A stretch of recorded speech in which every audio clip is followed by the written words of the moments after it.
For 1,000 years, one institution held absolute spiritual power in Western Europe, the Catholic Church. Its authority was unquestionable, its Pope the voice of God on earth.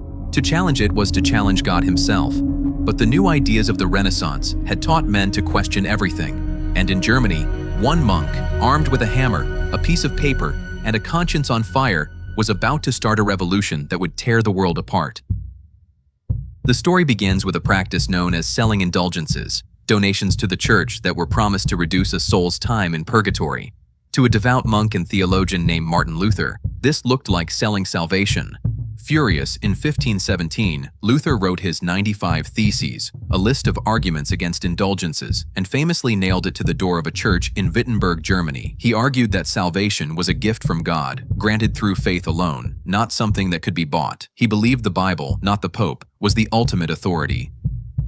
Luther's ideas would have once been silenced, but thanks to the new printing press, his 95 Theses were copied and spread across Germany in weeks.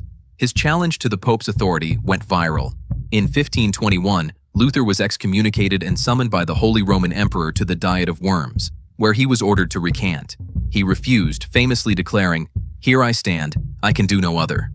Luther's courage inspired a movement. The Reformation fire spread across Europe, with new leaders like John Calvin in Switzerland preaching his own stern vision of Protestantism, and King Henry VIII of England breaking with the Pope for more personal political reasons.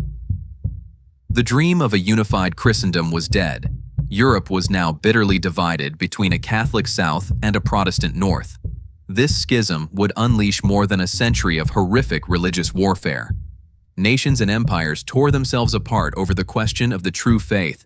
The conflict reached its apocalyptic climax in the 30 Years' War, a struggle that devastated Germany and killed millions. The bloodshed finally ended in 1648 with the Peace of Westphalia. The treaty established a new reality. The ruler of a land would determine its religion. The age of universal religion was over. The age of the nation-state had begun.